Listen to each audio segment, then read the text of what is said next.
Olá pessoal, tudo bem? Eu sou o Wallace Valeira e nós resolvemos fazer esse vídeo a partir das questões que nos foram enviadas no nosso grupo do WhatsApp, do nosso grupo de estudos, do qual nós frequentamos. Temos questões que sempre recebemos e separamos algumas e, acreditando que pudesse ser útil também para outras pessoas, decidimos por gravar esse vídeo. As temáticas são abrangentes, separamos algumas. Então, vamos seguir na sequência das que nos foi enviada e posteriormente poderemos fazer outro vídeo se vocês acharem que é útil, né? Vamos fazer então uma introdução dentro de cada temática, não tendo de nenhuma forma pretensão de exaurir o tema, né? de finalizar o tema com uma resposta definitiva, mas quem sabe orientar e direcionar para que quem mandou as perguntas e quem assiste o vídeo possa, por conta própria, aprofundar os seus estudos. Lembrando que a doutrina espírita é uma doutrina que nos convida a estudarmos, mas acima de tudo nos estudarmos. Lembrando que o conhecimento que a doutrina espírita nos traz é um convite para que façamos esse mergulho para dentro e com as informações que nos são trazidas do plano espiritual, do além-túmulo, possamos desde já, de hoje, nos tornarmos pessoas mais felizes, mais plenas e procurar acertar mais do que errar. Vamos lá então para a primeira questão. Nos foi enviado há alguns dias essa questão. Gostaria de saber mais sobre as equipes espirituais que trabalham no umbral para ajudar os que de lá querem sair e para onde os levam. Como é esse processo e quem pode trabalhar assim? Encarnados ajudam também durante o sono? Então são várias questões dentro de uma mesma pergunta. Vamos tentar orientar, vamos tentar introduzir uma possível resposta. Pois bem, ele coloca aqui, gostaria de saber sobre as equipes espirituais que trabalham no umbral para ajudar os que de lá querem sair e para onde nos levam. Ou melhor, a melhor pessoa que pode responder essa questão para você é André Luiz e também Manuel Filomeno de Miranda. André Luiz, espírito, tem na sua obra A Vida no Plano Espiritual, pela mediunidade de Chico Xavier, um tratado profundo sobre toda a doutrina espírita e a vida no plano espiritual como um todo. Nestas obras, André Luiz nos conta como se dividem e se preparam equipes imensas e diferentes labores e atividades no plano espiritual que trabalham combinadas com pessoas, sim, encarnadas, muitas vezes desprendidas do corpo físico durante o processo do sono. Muitos auxiliam mesmo sem se lembrar que estão trabalhando nessas atividades. Mas ainda nos conta André Luiz, assim como Manuel Filomeno de Miranda, pela mediunidade de Divaldo Pereira Franco, nos conta a importância dos trabalhos mediúnicos da casa espírita. Mas vamos nos atentar à questão. Como é esse processo e quem pode trabalhar assim? Quem deseja auxiliar e, acima de tudo, quem está preparado. Vemos, e particularmente, uma opinião pessoal, nos chama muita atenção, tanto nas obras de André Luiz, quanto nas obras de Manuel Filomeno de Miranda, que, ao meu ver, se detém mais sobre essa temática, a conotação do preparo daqueles que estão à frente das tarefas. Então são pessoas que estão há muitos anos, pessoas estudiosas dedicadas, não só por questões técnicas no plano espiritual, mas também por questão de amorosidade, de virtudes verdadeiramente desenvolvidas, o desapego das próprias necessidades e um verdadeiro amor ao próximo, que eu particularmente só conheço pelos livros. Quem sabe um dia, com o passar da evolução, a gente passe a vivenciar isso de maneira mais profunda. Trata-se de um trabalho que temos provavelmente apenas uma premissa, uma inicial, uma vaga informação. E com certeza ou provavelmente deve ter questões muito mais aprofundadas. Se nós formos pegar, por exemplo, no livro Nosso Lar, primeira obra trazida por André Luiz, por Chico Xavier, vamos ver lá André Luiz falando de aparelhos que eles poderiam se comunicar, e aparelhos pequenos que ele descrevendo podemos entender como se hoje fosse um smartphone. Então, a tecnologia do lado de lá, desde aquela época, trabalhando a favor desses resgates, destes trabalhos que nos parecem, através da leitura, serem contínuos, que exigem muito planejamento, muita dedicação, muita fé e muito desenvolvimento. Quem desejar aprofundar mais nesse tema, pode começar com o livro Nosso Lar, depois a sequência Os Mensageiros, depois Missionários da Luz, assim como toda a obra de André Luiz e também de Manuel Filomeno de Miranda, nos trazendo informações mais atuais.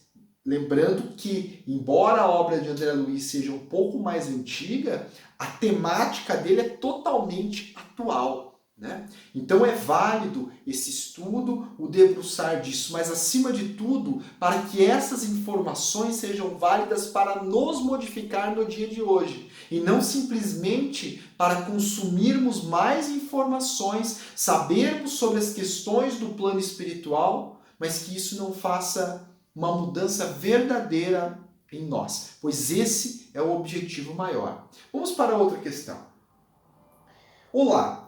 Não sei se é adequada a sugestão, mas eu gostaria da sugestão de leitura. Então, olha aqui, leitura do período que estamos vivendo na Terra e orientação sobre como podemos afastar pensamentos ruins involuntários. Agradeço a oportunidade. Nós que agradecemos a todos os colegas que participam e carinhosamente nos enviam mensagens para o nosso grupo, que é composto de várias pessoas que se dedicam aí a estudar a doutrina espírita, e todos nós estudamos e aprendemos. É nós que te agradecemos por você assistir e participar dos estudos que todos nós estamos aprendendo. Vamos lá. Até me perdi aqui na questão. Uma sugestão de leitura para o período que estamos vivendo na Terra. Minha amiga, a sugestão maior é o Evangelho do Cristo e é todas as obras da doutrina espírita.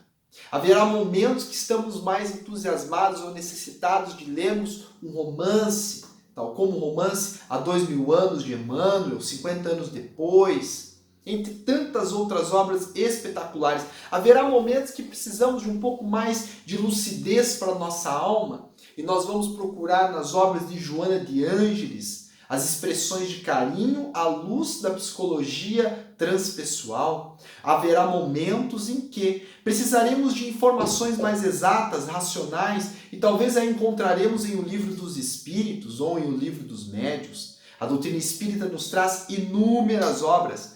Podemos simplesmente colocar uma obra para este momento. A doutrina espírita foi feita trazida do plano espiritual para cá, para que nós possamos nos tornarmos pessoas mais equilibradas, menos infelizes e mais alinhadas. Né? A questão final que ela coloca aqui, a orientação sobre como podemos afastar pensamentos ruins e voluntários. A primeira questão, minha amiga, não é afastar os pensamentos ruins, mas começar a tentar compreender de onde eles estão nascendo. Muitas vezes colocamos a culpa nos obsessores, nos espíritos que estão nos citando pensamentos ruins, mas vamos lembrar que a doutrina espírita nos ensina que o espírito muitas vezes sopra algo para nós que encontra eco no nosso íntimo. Então vamos olhar para nós mesmos e percebermos de onde esses pensamentos ruins estão surgindo. Será que são experiências desta ou de outras vidas? Será o material que está no nível ainda inconsciente, o nosso ego, necessitando e pedindo para ser olhado, para ser tratado, para ser iluminado pelo Self? Será que nós devemos afastar simplesmente os pensamentos ruins ou passar a analisá-los, Da onde vêm esses pensamentos e nos analisarmos e aí acolhendo esses pensamentos, orientando esses pensamentos e se descobrindo. Se esses pensamentos estão mais complexos, nos orienta a doutrina espírita, a leitura edificante, a oração, o passe magnético na casa espírita, no momento de pandemia que nos encontramos, casas espíritas fechadas, o momento do evangelho no lar, onde espíritos amigos vêm de outros planos para nos acompanhar no momento de oração, no momento de reflexão. A nossa preocupação talvez não seja simplesmente afastar então os pensamentos ruins, mas aprender a lidar com eles, aprender a tentar enxergar de onde eles vêm e, acima de tudo, focarmos nos pensamentos bons, né? Mas lembrando que são os pensamentos ruins que mostram verdadeiramente qual é o nosso estado real ainda de consciência, de todos nós ainda no globo terrestre. Um mundo de provas e expiações. É normal termos pensamentos ruins, às vezes dias que não estamos muito bem. Faz parte da vida.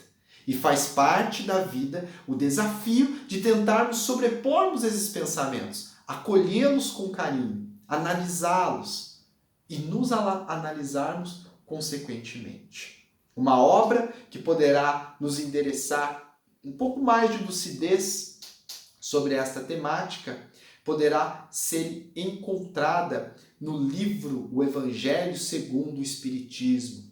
E ali teremos informações valiosas de como poderemos lidar com isso e com outras questões também. Ok? Vamos para a próxima questão? Vamos lá. Como seriam as colônias espirituais em países de diferentes religiões? Que não acreditam em reencarnação, eles tomam consciência sobre esta lei universal, a lei universal da reencarnação? Olha que questão interessante. Pensamos ainda que nós desencarnamos e entramos simplesmente num mundo onde todos acreditam em Deus, todos são religiosos, todos são espiritualizados, e essa não é a realidade que nos traz a literatura psicografada trazida do plano espiritual para cá. Façamos uma réplica deste mundo para o plano espiritual. Haverá agrupamentos de pessoas que se unem de acordo com determinado tipo de pensamento. Espíritas estarão mais, talvez, bem concentrados com outros espíritas, mas não torna-se espírita o espírito que desencarna a alma dentro do corpo. Segundo Kardec, desencarna o espírito que chega no plano espiritual, não se torna espírita. Muitas das vezes, seres que traçam durante toda uma existência uma religião, seguem toda uma existência uma religião, ao desencarnar continuam abdicados, dedicados a determinada religião. O fato de estarmos em localizações geográficas diferentes não quer dizer absolutamente nada. Seremos acolhidos naquela localização e possivelmente encaminhados para o local que devemos estar, com os nossos afins, com os familiares, se for do nosso merecimento. Aqui nos é colocada a questão que me chamou a atenção. Diferentes países, como seriam as colônias espirituais em países de diferentes religiões que não acreditam em reencarnação? Qual é o país que em totalidade acredita na reencarnação? Né? Talvez nenhum. Né? Temos grupos reencarnacionistas, grupos que acreditam, grupos de ateus que não acreditam em Deus, grupos, todos estão sob a misericórdia do alto, todos são filhos de Deus, não há quem esteja fora do alcance do olhar divino, não há quem esteja distante das bênçãos do alto, todos os olhos do Pai olham por todos nós e Deus jamais desampara nenhum de seus filhos. Então, essa questão, essa curiosidade que o nosso colega nos traz, é algo que não devemos talvez dar tanta importância, mas darmos mais importância ao que nós temos feito na religião que abraçamos hoje, seja ela qual for. Pois chegando no plano espiritual, como nos mostram as obras espíritas, que ao chegar no plano espiritual tão pouco faz diferença se formos espíritas, católicos, umbandistas, ateus, mas sim a verdadeiro nível de cristianismo que trazemos dentro de nós, mesmo que não acreditemos em Deus. Mesmo que não acreditemos em Deus.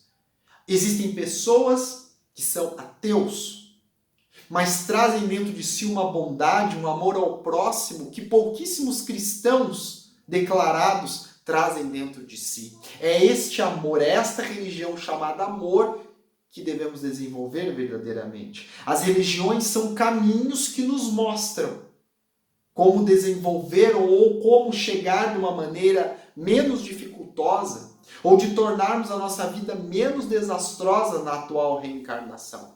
Lembrando que esta não é a primeira vez que por aqui estamos neste corpo. Já vivemos aqui em diferentes religiões, em diferentes localizações do globo, em diferentes épocas, com diferentes circunstâncias econômicas, sociais, filosóficas, religiosas. Vamos então passando a compreender que é muito mais importante eu me preocupar o que estou fazendo com as oportunidades, com as informações da doutrina espírita, por exemplo, que chegam até mim hoje. Fico me detendo somente nas curiosidades, como é a vida em outros mundos, em outros planos. Estamos ainda na Terra, no plano de provas e expiações. Talvez tenhamos bastante coisa por pensar ainda, né? Vamos em frente. Boa tarde. Tenho curiosidade sobre a diversidade de tipos de mediunidade, como a clarevidência, por exemplo. Como Chico Xavier e Divaldo colaboraram na escrita de livros, romances enormes, por exemplo. Se é a mesma mediunidade intuitiva, não tenho certeza se o termo correto é clarividência.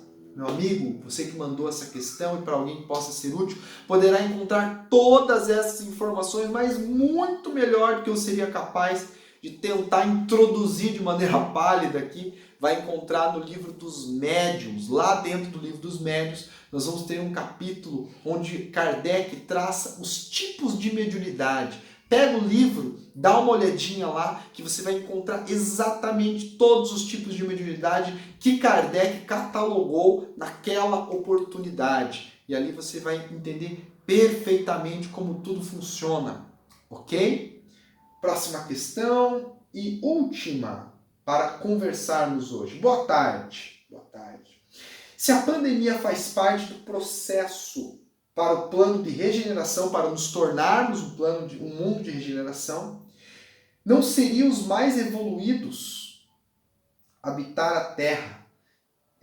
O que vemos são os irmãos de baixa evolução ficando. Não sei se consegui me expressar. Talvez eu tenha vou tentar ver se eu consegui entender sua questão, minha amiga que mandou essa pergunta. Ela coloca aqui que a pandemia faz parte do plano para que a Terra, onde nós vivemos, se torne um mundo de regeneração. Então estamos hoje no mundo de provas e expiações para um mundo de regeneração, aos poucos evoluindo. Espíritos mais evoluídos reencarnando, os que estão aqui avançando, os que não conseguem se adaptar a essa nova conjuntura do mundo vão sendo relocados para outros mundos de acordo com a afinidade, de acordo com a evolução espiritual. E a pandemia, como a colega colocou aqui, é parte do processo de evolução. Porém, tudo neste mundo faz parte do processo de evolução. Tudo que acontece não é a primeira, provavelmente não seja a última pandemia, e já ocorreram várias outras pandemias e epidemias. Faz parte ainda deste mundo e faz com que acelere uma ou outra questão da evolução individual e coletiva. Porém, uma afirmação que essa amiga nos colocou aqui. Os mais evoluídos deveriam habitar a Terra. O que vemos são irmãos de baixa evolução ficando. Olha, minha amiga, todos nós que aqui estamos no mesmo plano, farinha do mesmo saco. Estamos na mesma faixa vibratória e reencarnamos na Terra, ou porque nós estamos na mesma faixa vibratória, que penso ser a grande maioria de nós, se não quase todos, alguma minoria, pouquíssimos, vieram em missão de altiplanos espirituais para orientar aqueles que aqui se encontram, que provavelmente não é o nosso caso, pelo menos o meu, né? Estamos ainda nas provas e nas expiações, pagando, tentando aprender, reparando os erros de outras existências, aprendendo a lidar com a família nesses dias de quarentena, aprendendo a lidar com a instabilidade financeira, aprendendo a lidar com a estabilidade emocional. Estamos ainda muito aquém de pensar ainda nesse próximo plano. Vamos certamente tentar colaborar dentro do nosso possível com o próximo, para com nós mesmos, para a coletividade, o que é um desafio muito grande. Quando a colega aqui nos afirma que seres mais evoluídos deverão habitar a Terra, seremos nós a evoluirmos para tornarmos a Terra um plano melhor. Naturalmente, com outros espíritos vindo de fora, mas acima de tudo, para que nós possamos nos tornar pessoas melhores. Todas estas questões que nos foram enviadas e que nos são enviadas diariamente, semanalmente, têm todas as suas respostas dentro da doutrina espírita. E deveremos nos dedicar um pouco mais na leitura, no estudo, nos inúmeros vídeos de pessoas extremamente competentes, com muita propriedade, muito mais do que nós, para responder essas inúmeras questões. Deveremos nos debruçar um pouco mais e ter um pouco mais de confiança que nós somos capazes de estudar por conta própria, com orientação de amigos, com orientação de outros colaboradores. Deixaremos ali na descrição do vídeo o link onde lhe dará acesso ao grupo do WhatsApp, onde nos organizamos para vários grupos de estudo de nossa casa aqui em Curitiba. Você fica convidado, de qualquer região que você esteja, a participar. Semanalmente é enviado o cronograma dos estudos, pelo menos nesse período de quarentena, e eu acredito que iremos estender isso após esse período também, onde em ambiente online fazemos os grupos de estudo e tem sido um resultado muito satisfatório para nós tem sido uma felicidade imensa podermos continuar os nossos estudos mesmo no momento de pandemia. Vamos ver se tem mais alguma questão que foi separada. Eu acho que são essas aqui. A última, deixei por último essa aqui. Saudade dos desencarnados. O que fazer para superar a separação física? Saudade dos desencarnados. O que fazer para superar a separação física? Existe uma música muito antiga que me lembrei agora, que ela diz mais ou menos assim: quem é neste mundo que nunca sentiu saudade de alguém? A dor da saudade, quem é que não tem? Quem é que neste mundo nunca sentiu saudade de alguém? A saudade, ela fica, mas a dor, ela vai embora. A cicatriz fica, mas a dor vai embora. E ficam as lembranças dos dias agradáveis, dos abraços, dos desencontros que depois foram ressignificados. Como lidar com essa saudade? Particularmente, eu estou tentando lidar com ela até hoje, a saudade do meu pai, que parece que cada dia aumenta mais ainda, mas a dor ficou lá atrás. O tempo, a compreensão que a doutrina espírita nos traz, que a morte não existe, que é simplesmente um até breve, um até logo, vou ali, mas a gente já se encontra. Alguém que faz uma viagem e a gente perde a conexão direta momentaneamente, mas continua conectado com os laços imortais do amor, com os laços do pensamento, da oração, que podemos conversar com o nosso ser. A saudade, essa fica. Talvez não vá embora tão cedo, mas a dor, ela fica lá para trás. E é importante que deixemos de lado a revolta. Este sim é o grande problema e algo que pode ser prejudicial tanto para nós como para o ser que segue a sua vida no plano espiritual. Se você hoje está com saudade de alguém, fecha os teus olhos, agradece pelos momentos tão bacanas, tão legais, aqueles momentos que nos trazem saudade. Porque se você sente saudade de alguém, significa que você ama alguém. Significa que você passou momentos muito bons. Não conheço ninguém que fale que tenha saudade de momentos ruins. A gente só tem saudade de coisa boa. Se você tem saudade de coisa boa, considere-se um privilegiado. e tranquilize o teu coração, pois em breve, no tempo que nos for planejado, encontraremos os nossos amores lá do outro lado, se é que existe lado, pois é tudo uma sequência. E quão logo, em breve, estaremos todos juntos nos programando para novamente aqui nos reencontrarmos. Meus amigos, que fiquem em paz, todos que nos acompanham, obrigado pela oportunidade de aqui juntos estarmos. Mande sua questão para que possamos juntos estudarmos nos grupos e, eventualmente, quem sabe fazemos um vídeo novamente aqui como convite para que nos encontrem juntos, para juntos aprendermos. Um abraço.